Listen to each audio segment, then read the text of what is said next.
Hi and welcome to the video. I'm Dame and this is Dame Over, and today we are having a look at a weapon in the assault class that I have been really enjoying, and that is the M1907 SF. I've been grinding the assault class to try and get all of the weapons unlocked, and this little gem popped up and has been a lot of fun to use. I'll talk you through how to use it properly, why I think it's a good addition to the assault class arsenal, and why it's such a close quarters beast. So if you find this video useful or entertaining, make sure you've hit the like button, and if you're new around here and you want to keep up with more Battlefield 5 content, make sure you've hit that subscribe button too. So let's have ourselves a quick look at the in-game stats to begin with so you can see it compared to the other weapons in the assault class. Now, as it's an assault rifle, it makes sense to mainly compare it to other assault rifles. The semi-autos play so differently it's hard to make fair comparisons, but basically semi-auto rifles are better at range. First thing to take note of is the rate of fire at 770 rounds a minute, making it the fastest firing weapon in the assault class. A huge bonus when you're in close quarters. Firing more bullets faster than the other guy means more death for them and more points for you. As well as that big advantage up close, it's got more damage per shot than both the Sturmgewehr and the STG, which you'll see in a second. You'll see that the STG has a big advantage in accuracy, making it far more viable at range, something the M1907 does struggle with actually, and thanks to it spewing out bullets so fast, it has less control than both of its competitors. That being said, you don't want to be using the M1907 SF out of close range if you could avoid it. This weapon is for getting up close and shutting down opponents quickly. It's very useful in defending or taking an objective, but you need to be prepared to really PTFO and get in the thick of the action. It is also one of those weapons that's massively improved by the specializations. The ones I've chosen are all the way down the right hand side here. We've got quick aim, extended magazine, which I'll come back to in a second, custom stock, and lightened stock. There's an emphasis on ADS accuracy here, which is something that I prefer to do rather than hip fire personally. But if you do really like hip fire, then the skill tree on the other side can give you a huge boost to make you way more effective without the need to ADS. What made me choose this particular side of the specializations tree was the extended mag. Before having this unlocked, you have just 16 rounds after a full reload. Extended mag bumps you up to 21, and those 5 extra rounds can make a big difference in a gunfight. It's often the difference between being able to fight 2 players back to back without a reload or being caught short while you swap over the magazine. It also is a huge help when you're fighting at range when in full auto mode. Tap firing will help you remain accurate, and having those extra few bullets will obviously increase your chances of landing more shots.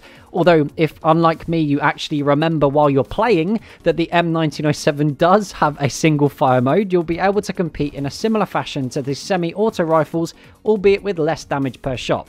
And if you've got a quick trigger finger, you can put damage down pretty quickly too. You'll have noticed that I've stuck to the iron sights. I got on well with them, so didn't really want to change, but the extra zoom on the medium range scope and aperture sight only really hinders things for me. And I'm undecided about the NIDAR sight, or is it pronounced NIDAR? I just don't know. At the moment, it doesn't seem to add much for me, but quite often the sights are personal preference anyway, as they don't affect the performance of the gun itself. So how do you make the most of all of this? Well, for me, it's quite dependent on the map. You need areas that force players to come in close to really make the power of the M1907 SF felt. The maps I've found have worked best so far are Rotterdam, Devastation, and Airfield. There are plenty of areas, especially around the capture points, where you can stay in close quarters and utilise a decent amount of cover. The M1907 is particularly good when you're defending because it can shut players down so fast. Even if they push in numbers, you can thin them out pretty quickly, reload, reposition, and deal with the rest. Your main competition for CQB Specialist is the Suomi of the medic class. If it has the light bolt specialization equipped, it can shoot at 981 rounds a minute. But even if you're at the 15 to 20 meters mark, you'll still be able to outshoot the Suomi thanks to the extra accuracy and damage the M1907 offers. And on top of that, the assault class also has a bunch of explosives you can fall back on if need be. So using those to take out players before you move in with your M1907 is another very useful tactic. The M1907 SF isn't the most versatile of assault weapons, but for me it's by far the most efficient at taking down targets at close range.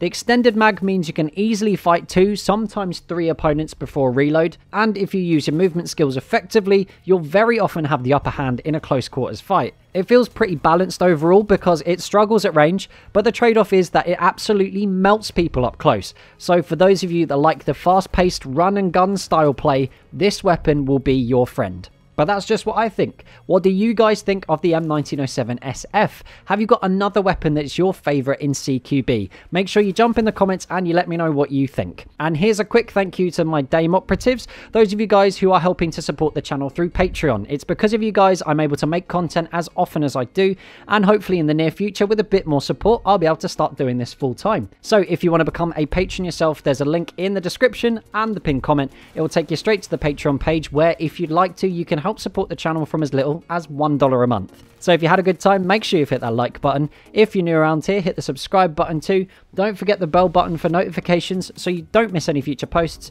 And as always, share this video with whoever and wherever you like. And until next time, that's Dame over. Peace.